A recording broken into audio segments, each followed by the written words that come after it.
Selamat pagi, perkenalkan nama saya Nur Fadila Rahma S dengan NIM 1814042021 dari jurusan Biologi FMIPA Universitas Negeri Makassar. Nah, video ini merupakan tugas praktik keempat, yaitu membuat konten video pada program KMMI atau Kredensial Mikro Mahasiswa Indonesia di kampus Universitas Muhammadiyah Makassar, tepatnya pada course Content Creator. Nah, pada video ini saya akan menjelaskan sedikit tentang keanekaragaman hayati. Selamat menonton.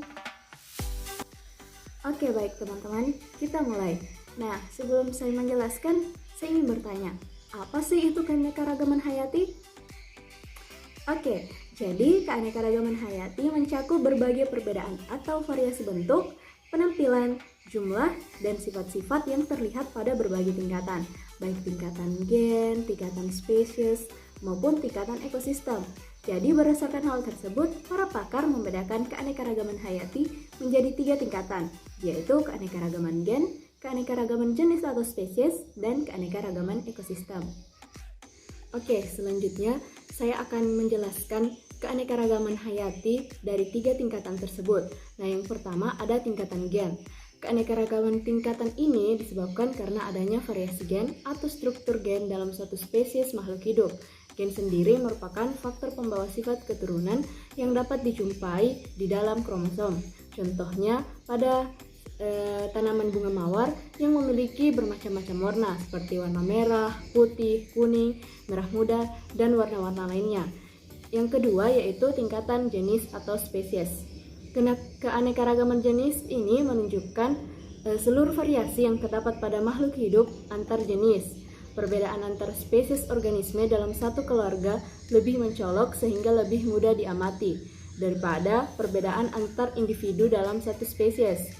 Contohnya pada famili atau keluarga kacang-kacangan, kita biasa mengenal adanya kacang tanah, kacang buncis, kacang hijau, kacang kapri, dan yang lainnya. Dan yang ketiga yaitu tingkatan ekosistem. Nah, ekosistem dapat diartikan sebagai hubungan atau interaksi timbal balik antar makhluk hidup yang satu dengan makhluk yang lainnya, juga antara makhluk hidup dengan lingkungannya. Nah, setiap makhluk hidup hanya akan tumbuh dan berkembang pada lingkungan yang sesuai. Nah, contohnya ada beberapa jenis ekosistem, misalnya ekosistem gurun, pasir, sawah, ladang, air tawar, dan masih banyak ekosistem lainnya. Nah, untuk topik selanjutnya yaitu persebaran garis Wallace dan garis Weber. Nah, pernahkah kalian mendengar garis Wallace dan garis Weber? Oke, jadi garis Wallace dan garis Weber adalah sebuah garis khayal yang memisahkan persebaran fauna di Indonesia menjadi 3 bagian. Garis Wallace itu yang memanjang dari utara hingga ke selatan, tepatnya dari Selat Makassar sampai Pulau Bali dan Lombok. Nah, garis Weber itu memanjang dari Kepulauan Riau sampai ke daratan Sahul, kemudian daratan Sahul ke sisi barat kawasan Nusa Tenggara. Untuk lebih jelasnya, nah ini merupakan gambar dari persebaran garis Wallace dan garis Weber. Teman-teman bisa melihatnya dengan seksama garis yang ditunjukkan pada gambar. Nah, untuk topik selanjutnya yaitu pelestarian in situ dan ex situ. Nah, apa sih pelestarian in situ dan ex situ itu?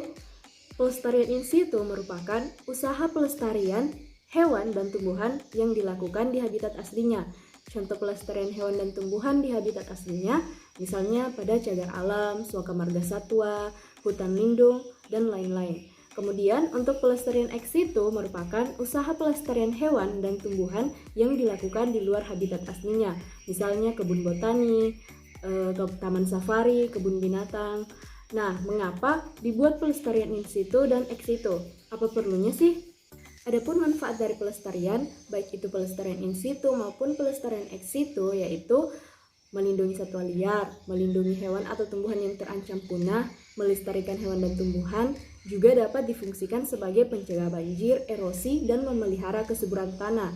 Selain itu, dapat juga dijadikan sebagai tempat penelitian, koleksi, konservasi, ataupun sebagai tempat wisata, serta masih banyak lagi manfaat lainnya. Nah, contoh dari pelestarian in situ adalah hutan lindung yang difungsikan sebagai pengatur tata air, pencegah banjir dan erosi, serta pemelihara kesuburan tanah, Salah satunya adalah hutan lindung Sesaut di Lombok. Untuk contoh pelestarian ex situ adalah kebun botani yang ditanami berbagai macam tumbuhan yang tujuannya untuk penelitian, koleksi, dan konservasi di luar habitat aslinya.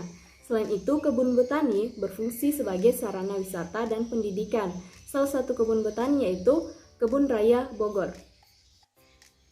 Sekian video ini, mudah-mudahan bermanfaat untuk teman-teman yang menonton. Saya akhiri dengan ucapan terima kasih dan Assalamualaikum warahmatullahi wabarakatuh.